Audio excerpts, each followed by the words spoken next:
Welcome guys, this is Fabrizio Romano with a new YouTube video sponsored by NordVPN.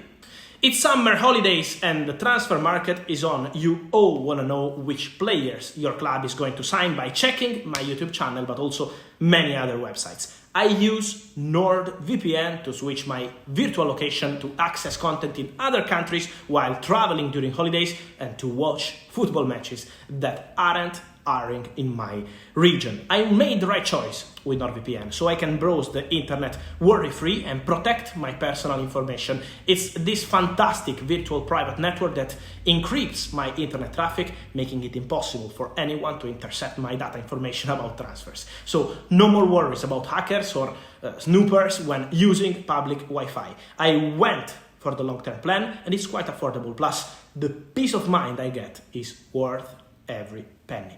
NordVPN online security starts with one click. There is no risk with NordVPN's 30-day money-back guarantee. To grab your exclusive discount of your NordVPN plan, go to nordvpn.com/herewego. It's completely risk-free with Nord's 30-day money-back guarantee, plus you will receive a bonus gift. So the link is in the description below. Here we go.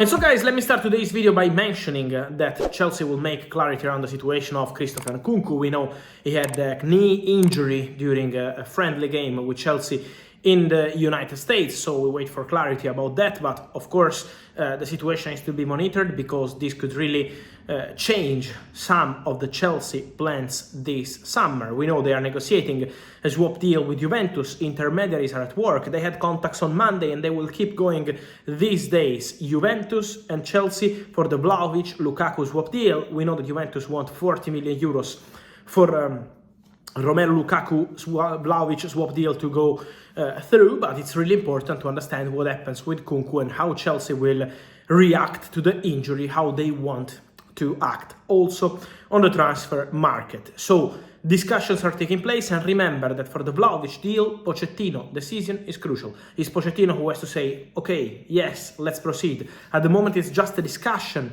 between Juve and Chelsea via intermediaries, but to proceed and to say, okay, let's go on with this deal and let's find a way, it has to be Mauricio Pochettino who has to accept Dusan Vlahovic as option as new striker. So let's follow that one, and let's follow also the situation of Manchester United this week. I spent the last 20 days, guys, telling you priority striker and Rasmus Højlund arrived, then priority outgoings, and then they will enter into discussions for Sofian Amrabat. This is what I always told you if you are following the channel, and this is what I keep saying. We spent 2 weeks with people saying from Italy, bid arrived, so Amrabat one step away, Amrabat almost done. To be at that stage, we have to wait for the official negotiation between United and Fiorentina.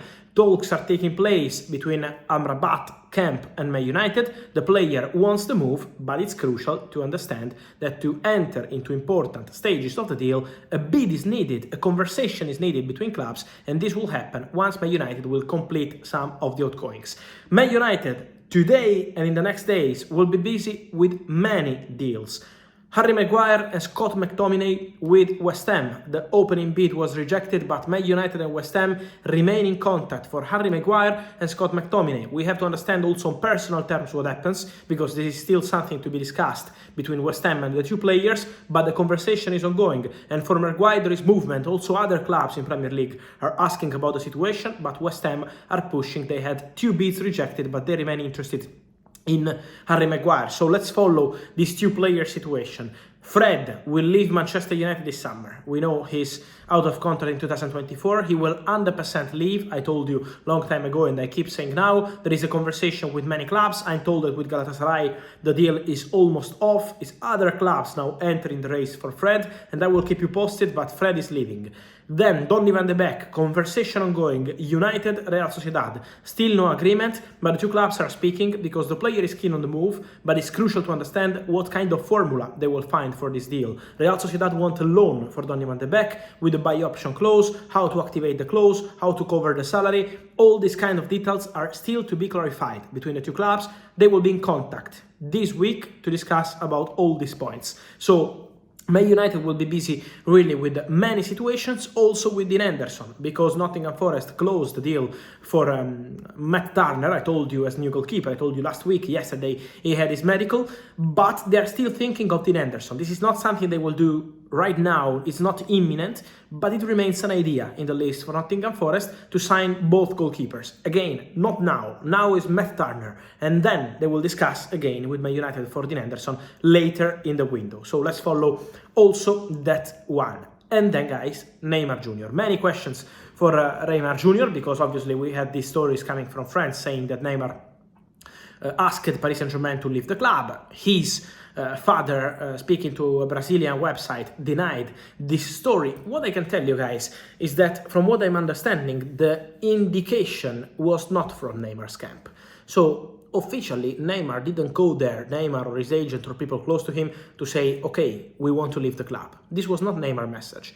We know since long time, end of May, beginning of June, that on both sides, Neymar and PSG, both, not just Neymar, but also on PSG side, the feeling is that there is a chance to part ways this summer. So both sides know that very well. But since June, not today, this is not new. Both sides know that there is this possibility. But this doesn't mean that Neymar was going there and telling PSG, let me go. This is something that didn't happen. From what I'm understanding, I respect all sources, but I'm told that this didn't happen. Then there is the possibility for Neymar to leave PSG? Absolutely, yes, this is a concrete possibility, but they already knew about that since June at PSG, and also the feeling is that PSG are absolutely open to that. PSG and also people into the club could be open to let him go. PSG are going on different direction, less big names and more concrete names. This is what they want to do at Paris Saint-Germain. So the superstars, the Galacticos era at Paris Saint-Germain looks to be over with Messi, with Mbappe, and now with Neymar Jr. And this is why they're looking for different kind of players. So both sides, not just Neymar who wants to leave, but both sides, Neymar and PSG, looks to be convinced that there is a chance to part ways. But this is not something guaranteed yet, this is not something advanced yet, and this is not something done yet, and this is not something requested by Neymar at this point. It's a feeling they have on both sides. So let's see what happens there. From what I'm told, also on Luis Enrique's side, there is no intention to stop Neymar in case he will receive the right proposal, him and the club. So it's up to both parties, PSG and Neymar. It's not just one side pushing, it's both sides being very aware of the situation since June. What's next for Neymar? I told you yesterday in a video that he would love to return to Barcelona, but at the moment the operation Neymar for Barca has not started yet because they have to decide internally whether they want to proceed or not. Xavi Hernandez, people into the staff, people into the board, they have to decide all together on Neymar. And at the moment there is still no common decision to say, okay, let's go and let's negotiate. So Barca are very well informed on the conditions of the deal. They know that Neymar would love to make this move, but they also know that at the moment is not something advanced because it depends on the whole club deciding on Neymar. That's why at the moment the situation is still at very early stages. As I told you yesterday, the feeling of people close to the negotiation is still long way to go to know the situation between Neymar and Barcelona. There is interest from MLS. It's true, I'm told there is concrete interest from MLS, especially from Los Angeles, some sources say. So keep an eye on MLS option also for Neymar Jr. Interest from Saudi, this is true, some Saudi clubs started to approach Neymar Jr., but again, not something advanced. And then we will see. Sources from Premier League clubs at the moment are not confirming the rumors about Neymar. Chelsea, Man United, at the moment nothing confirmed. But again, let's see. But let me clarify, that was not just Neymar telling, okay, I want to leave. It's a common feeling between Neymar and PSG, not a formal communication. And so guys, let me know your thoughts on Neymar Jr., on all the outgoings for Man United, on Sofiane Amrabat in the midfield, and remember Jean-Claire Todibo as centre-back, a name I told you with an exclusive update yesterday in case Maguire leaves, and also remember guys to comment on everything you want here. So comment, subscribe, activate the notification bell, and see you soon with Fabrizio Romano here on the channel. Ciao!